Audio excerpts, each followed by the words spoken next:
Shri Gurubhyo Namaha. Chapter 45. Preachings of Sai.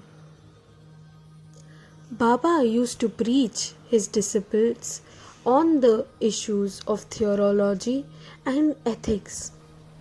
The devotees who heard from Baba felt content, gained spiritual bliss, and earned peace of mind. They were grateful to Baba's guidance. Baba often said to them, "Those who love to see me will definitely meet me. I am accessible to all my devotees. They do want to know my preeminence, my thoughts, and my concern for them. Those who remember me, recall my name to their mind with devotion, are my true devotees.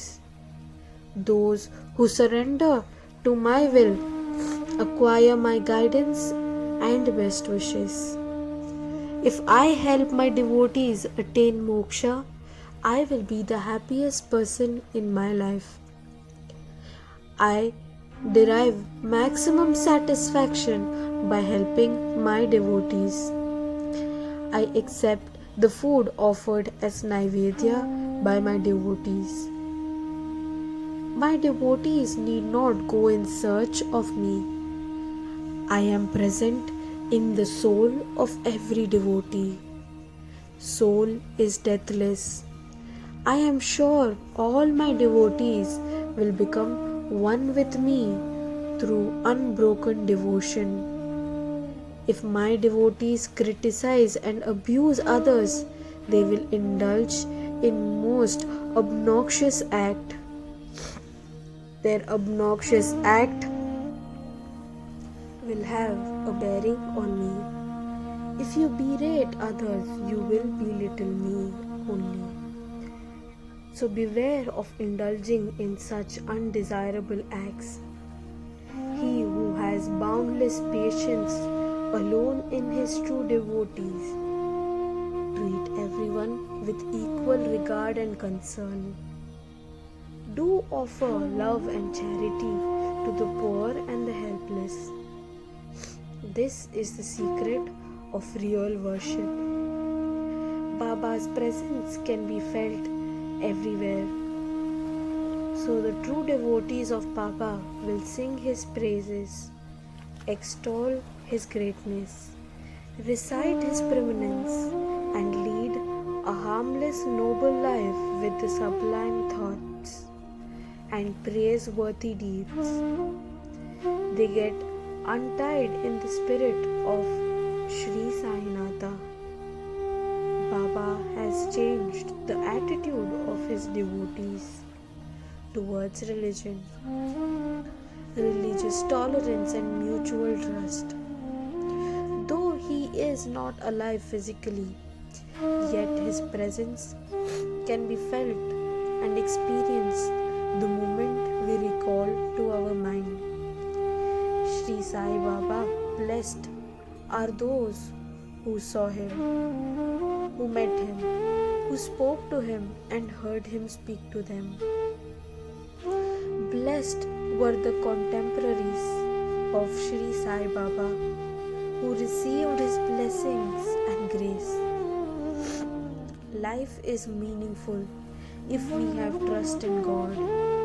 It is quite true in the case of devotees of Baba who led a pious life without causing pain to others. Baba looked upon his devotees who unquestionably believed him as the true incarnation of God.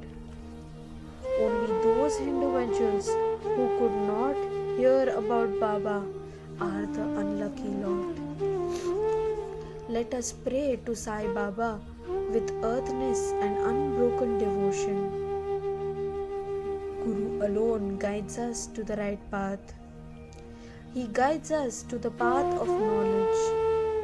So it is most beneficial for all those who have endowed with God's grace as well as grace of Guru. He tells us what to choose and what to reject. which right and which is wrong. The purpose of living on this earth has its own significance. All should aim at attaining moksha. After leading a fruitful, worthy, and righteous life, all said and done, one should have trust in oneself in order to repose faith in Sadguru and the God or the goddess we worship. This further leads us to the path of detachment or vairagya. It is like leading a life without any exceeding attachment. We crave for sensual pleasure, transient joy, and short-lived happiness based on lust and money. But none of these will ever give us permanent joy or satisfaction. Shri Guru Smarane, recalling to mind the very name of our great Guru. And through dhyana or meditation alone, every individual can derive the eternal joy, happiness of the soul that lasts long. To prove this point, here is an incident of a devotee. Kaka Dikshit, in the presence of Shyama, used to recite Shri Ekanta Bhagavatam. Shri Ekanta Bhagavatam narrates the preeminence of Navananta. The importance of his work lies in his preachings. The 11th part and especially the second chapter of this canto, the poet Navananta has remarkably displayed his talent. The saint-like king Janaka receives lessons of Adhyatma Rahasya by Shri Hari. Antariksha, Prabhuda, Pipalyana, Arihotra, Drumila, Chamasa, Karabhajana. The poet goes on describing the codes of Bhagavata Dharma. Lord Hari describes the characteristics of a true devotee. Antariksha lay emphasis on Maya or illusion. Prabhuda's explanation is about the way of escaping from the Maya, that is, illusion. Pipalyana writes a beautiful commentary on Parabrahma. Drumila describes in detail the great tales pertaining to the preeminence of Supreme Soul, that is, God and His 10 incarnations. Avirhotra deals with the meaning of karma. Chamasa tells us how to suffer endlessly. Soon after, the atheist, that is, Nastik, breathes his last. Karabhajana clearly explains the method of worshipping God in all the 4 yugas. Ultimately, Karabhajana proclaims that one can attain moksha or salvation during Kali Yuga by praying to Lord Shri Hari, or in other words, Shri Hari Smarane. Thus, Kaka Dikshit successfully completed reciting Shri Ekanta Bhagavata, and asked Shyama, now beautiful is the descriptive and narrative pattern of Navanata. But on the other hand, isn't it equally difficult to translate the same into action? Navanata, being a great yogi, could attain moksha, but we, after all, most common, least insignificant mortals, cannot reach that height. Thus, Kaka Dikshit expressed his helplessness coupled with disappointment. Shyama, however, did not agree with Kaka Saheb Dikshit. Well, why are you so much disappointed? There is no reason why we should be skeptical about ourselves. When we have Baba with us, we should feel confident because Baba is a matchless Sadguru, and through his grace and guidance, we too can achieve our goals and attain moksha. Don't get panic stricken. There should not be room for frustration. Admit with confidence, Baba is our Guru. Achievement is also simple because the means all of us have in our hands is prayer of Shri Hari. Shri Hari's Namasmarane.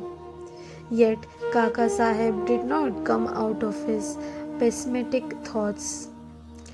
The whole of the day Kaka ruminated over the true devotion, perfection in devotion.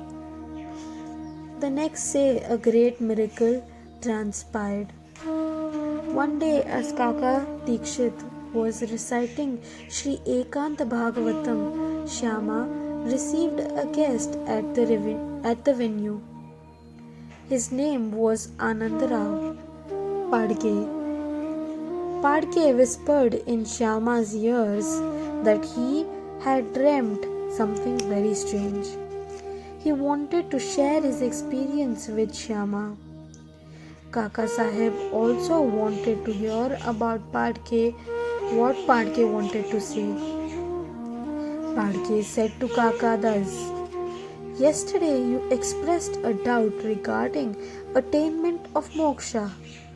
I have thought explanation of your doubt. To prostrate before Guru and pure spotless devotion are only two things required for achievement of salvation, that is, moksha sadhana."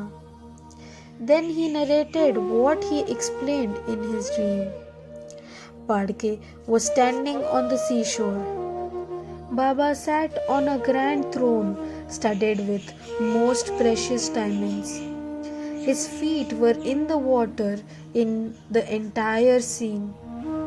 Padke dreamt was an unrealistic scene. Then Shyama, who was standing beside Baba, called Padke to go near Baba. Go and fall at Baba's feet. Padke was in a dilemma. How can I do that? Because Baba had rested his feet in sea water. Shyama requested Baba, "Gurudev, why don't you take your feet from water? Please allow Padke to salute you." Baba fulfilled the wishes of Padke. When Padke held the feet of Baba with his hands firmly and later smiled and addressed him.